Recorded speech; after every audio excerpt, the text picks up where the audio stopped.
Danielle had paid for a first-class ticket, but the airline acted like she didn't belong.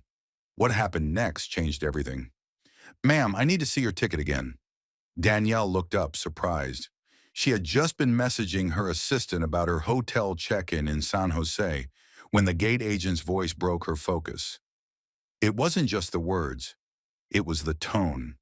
Cold, like he'd already made up his mind. She didn't belong in the first-class line, like her very presence was a problem. Without hesitation, Danielle smiled politely and handed him the pass. "Sure, here you go." The agent stared at it for longer than necessary. "And your ID?" he asked. She raised an eyebrow but reached into her tote bag. "Of course." While he examined both documents, Danielle glanced around. It was early afternoon at Minneapolis-St. Paul Airport. The first-class line wasn't crowded, just a businesswoman ahead of her and a man in cargo shorts behind her, juggling coffee and a tablet. Everything had gone smoothly until now. TSA pre-check, no bags to check, and thanks to her assistant, a perfect window seat where she could prep quietly for tomorrow's big meeting. Danielle Sharp didn't usually get nervous about meetings, not with investors she'd already worked with. But this one mattered. A deal with a green tech company could open global doors for her business. Still holding her ID and boarding pass, she noticed the agent giving her a slow look. Not flirty, but questioning. "You sure you're in the right line, ma'am?" he asked. Danielle blinked, then let out a soft, disbelieving laugh. "I'm sorry," she replied, though she had no reason to apologize. "This is priority boarding. First class," he added, like she hadn't already read the signs. "Yes," she said calmly, looking him in the eye. "That's what my ticket says." The agent glanced at the screen next to him, then back at her. "Right. I'm going to need a moment." Before she could reply, the man in cargo shorts stepped up. "Hey, is boarding open yet?" The agent's whole attitude changed. "Absolutely, sir. Welcome aboard." He smiled and waved the man through. No ID check, no ticket scan. Danielle watched him walk down the jet bridge. She glanced at the screen. Same flight, same seat row. She knew what was happening. Part of her hoped she was wrong. The agent finally looked back at her, avoiding her eyes. "Looks like your seat was reassigned. I'll need you to step aside while I sort this out." Her voice stayed steady. "Excuse me? That's not a reassignment. That's my seat, and that man just boarded with it." The agent gave her a look people give when they think you're causing a scene. She hadn't raised her voice or cursed, yet somehow she was the problem. "Ma'am, please step aside." She did, not because she was wrong, but because she knew how quickly things could turn when a black woman didn't comply. Standing off to the side, she pulled out her phone and took a deep breath. The same kind of breath she took in a Dallas boardroom when an investor asked if she understood her own tech. The same breath she took in Boston when a partner's wife mistook her for the staff. Same breath, different place. But today would be different. She was tired, but not powerless. "Is there a supervisor I can speak to?" she asked calmly, holding her phone like a shield. The agent sighed like she had asked him to solve world peace. "I already told you. There's nothing I can do." "I'm not asking what you can do. I'm asking for your supervisor." There was a pause. Then another staff member stepped forward. A woman with a neat bun and tired eyes behind glasses. Her name tag said Carrie. Carrie offered a polite, distant smile. "Hi, I understand there's a concern with your seat." Danielle nodded. "It's not a concern. It's a mistake. I bought seat 2A, checked in with my boarding pass, showed ID, and then that seat was given away without explanation." Carrie typed into the computer. Danielle caught the gate agent, Nick, his badge read, shooting her a look like she was a problem for speaking up.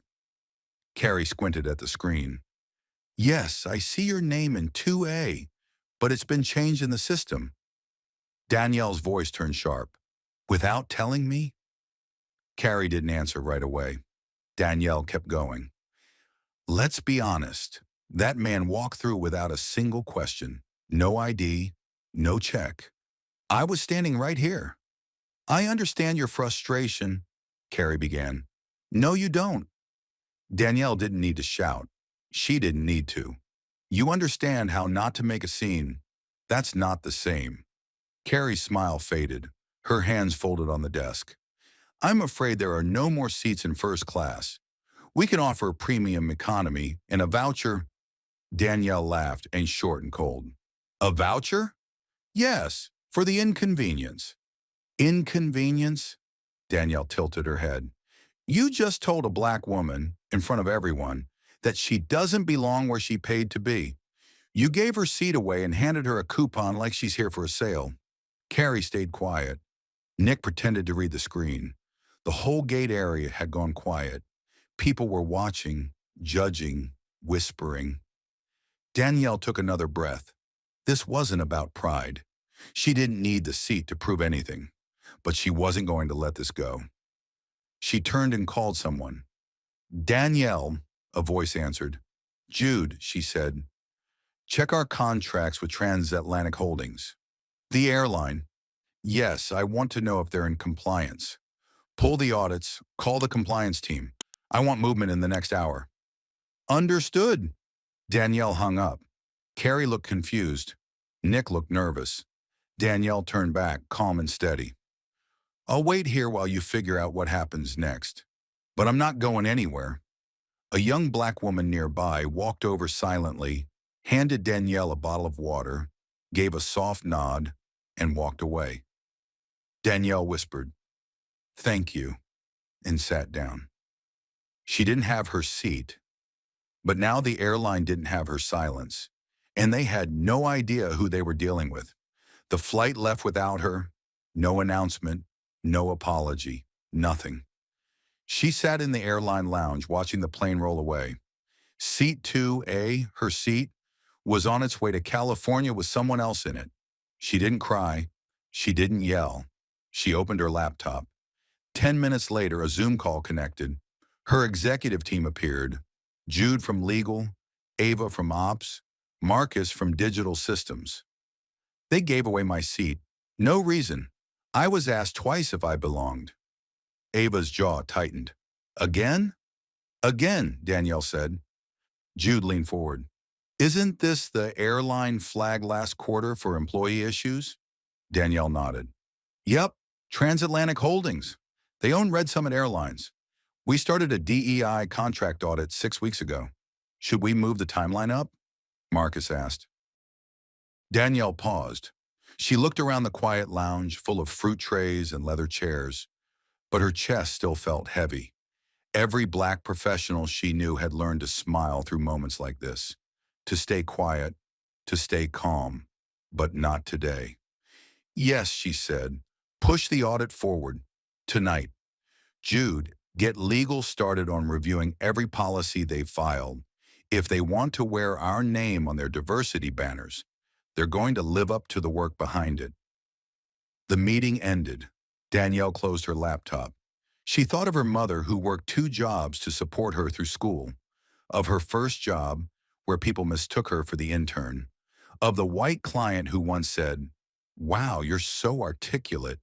She had smiled through it all, bit her tongue, stayed soft-spoken. But that wasn't calm. That was containment. She picked up her phone and sent one final message to her assistant.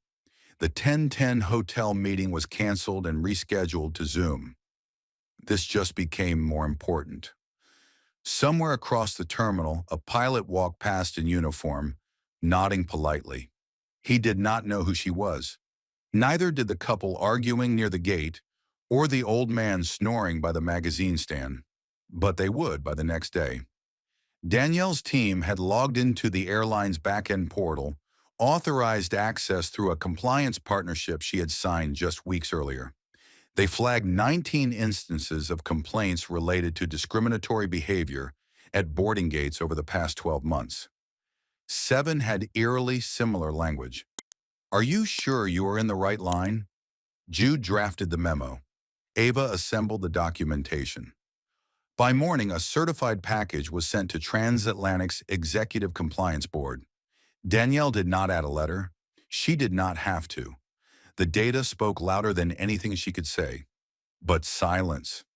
That would have been their win. By the next afternoon, 3 phones were ringing in 3 different corners of Dallas, Phoenix, and Seattle. Offices that all belonged to executives at Transatlantic Holdings. The subject line in the email that triggered it all was simple. Preliminary audit findings. Immediate review required. Inside was a tidy summary of every flagged incident tied to discriminatory behavior at boarding gates over the past year. Attachments included timestamp footage, human resources reports that had gone conveniently unresolved, and employee statements that had been previously ignored. Danielle did not include emotion. She did not need it. The numbers made people nervous, especially investors. Back at CivEQ headquarters in Oakland, Danielle sat with her sleeves rolled up in the conference room she had designed herself. Clean lines, high glass, no frills. She preferred it that way. There was work to be done. Ava walked in with her iPad, eyes wide. They responded. Danielle did not look up. Who? Transatlantic. Their chief operating officer just called. Wants to set up an urgent call. Danielle leaned back, folding her arms. Of course he does. She took a breath. Schedule it for tomorrow, 9 o'clock, Pacific. No sooner? Ava smiled. You sure? Oh, I am very sure. She was not being petty. She was being deliberate. She had been told to wait politely her whole life. Now they could wait for her. By that evening, media consultants inside the airline were already holding closed-door sessions to prep statements, just in case this went public.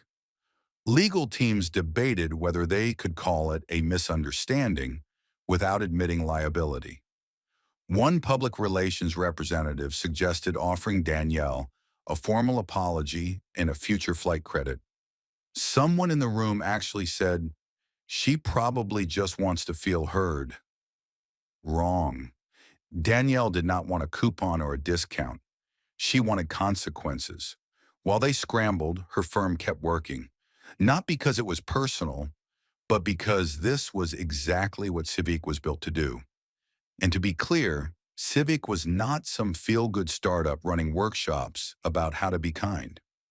Danielle had built it from the ground up as a data-driven audit firm, the kind that Fortune 500 companies paid serious money to review their internal structure, expose flaws, and make them fix it. Or else. And now? Now they were the ones up to review. Jude walked into the office late, coat draped over one arm, his glasses slightly fogged. We found something else. Danielle sat up. What is it? An internal memo. One of their district managers flagged gate agents at Minneapolis-St. Paul last fall for inconsistent ID checks. Said it may appear discriminatory depending on the passenger. And they did not act on it? Jude shook his head. Just buried it. Said they would provide additional training as needed. Nothing ever happened. Danielle did not curse. She rarely did. But this time her jaw locked. This is systemic, not an accident.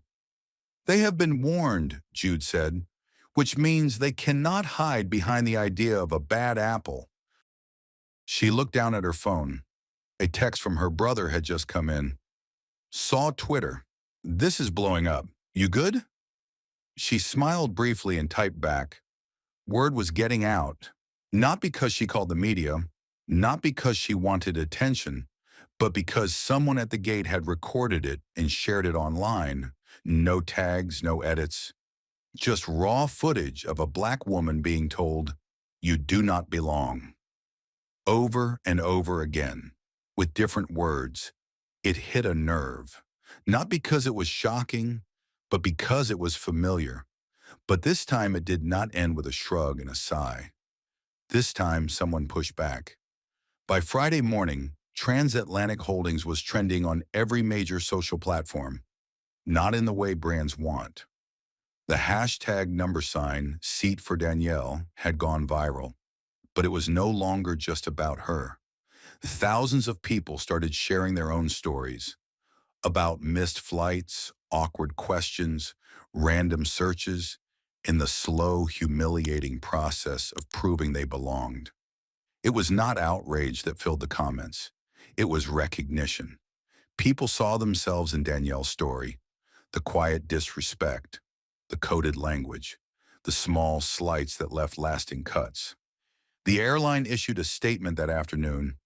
We are aware of the incident involving Miss Danielle Sharp and are currently reviewing all policies and procedures related to passenger service and gate operations. We sincerely apologize for the inconvenience and distress caused. Danielle stared at her screen, lips pressed together. Across the office, Ava spoke up. They are still not using the word. Danielle did not look away from the screen. Which one? You know which one. She did. They would not say it, could not, because once they admitted it, everything changed. It would not just be a bad day at the gate, it would be a civil liability, a legal storm they could not afford. But whether they said it or not, the proof was sitting in their inbox, in the documents her team sent, in the quiet endorsements from other executives who privately admitted, yes, we have seen this before. The board of directors called an emergency meeting. 3 days ago, Danielle was just another first-class passenger with a boarding pass. Now she was the reason the airline's internal culture had become a national conversation. That afternoon, 2 high-ranking executives were placed on indefinite leave. Carrie, the supervisor at the gate, was reassigned. And Nick, no one knew. He vanished from the company site by Monday. Still, Danielle did not gloat. This was not about revenge. She did not want them ruined.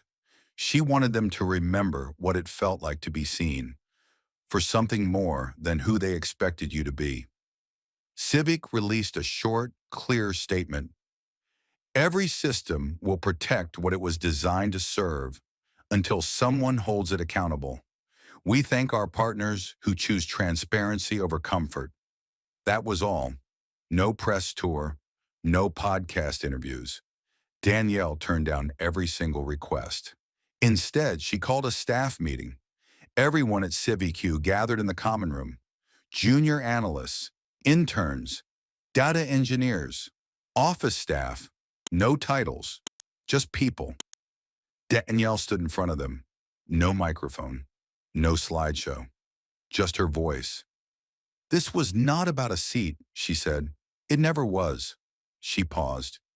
This was about the look on that agent's face when he decided, without even realizing it, that I did not belong. And the thing is, I am not special. This happens every day. To people with no lawyers, no LinkedIn followers, no platforms. And most of them, they just walk away. Because it is exhausting to always have to prove yourself in a space that acts like you are lucky to be there. She let the silence hang for a moment. We do not fix this overnight, but we can fix it. One policy at a time, one boardroom at a time, one story at a time. Then she smiled, a small one. So get some rest. Monday we work. The room applauded, but not because she told them to. They felt it. They understood what it meant to be part of something that actually had weight behind it. Back at the airport, no new training programs had started yet. No banners had changed. But something had shifted.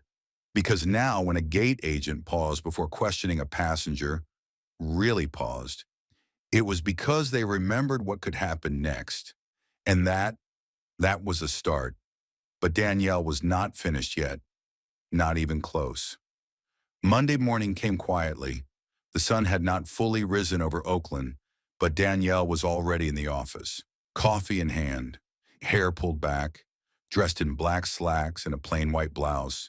No designer label, no statement piece, just clean and focused.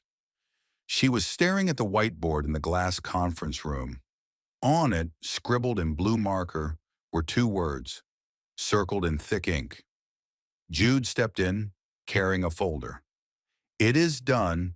Their compliance team signed their review agreement. Mandatory diversity, equity, and inclusion audit. Full access, external observers. First round begins Thursday. Danielle nodded slowly, but her eyes did not move from the board. A few seconds passed. Then she turned to him. Funny thing about all this, Jude raised an eyebrow. I did not plan for any of it. I just wanted to get on a flight, pitch some clean energy data, and come home. He gave a small laugh. And instead, you dragged $1 billion company into a reckoning. She smirked. Was not the plan. But it was the point, he added. She did not say anything, just looked back at the board again. The rest of the team trickled in. Some were still tired from the weekend. Others were buzzing with energy from the news. But everyone knew this was not just another Monday. This was a shift, a change in the wind. Ava handed Danielle a folder with reports from smaller regional airlines, ones they had never audited before. We have got interest. A few companies want to get ahead of the headlines. Danielle flipped through the pages, then closed the folder. We will help them, but they do not get to skip the work. She looked around the room. I want us to stop accepting performative nonsense, she said. I want us to stop clapping for companies just because they posted a black square or wrote a generic, "We value diversity" tweet. Heads nodded. I want numbers. I want structure. I want action, not apologies. One of the junior analysts, Terrence, fresh out of college, nervous to speak, raised his hand halfway. May I ask something? Danielle turned to him. Always. He cleared his throat. Were you scared? I mean, in that moment, at the gate? She did not answer right away. I was not scared, she said. I was tired.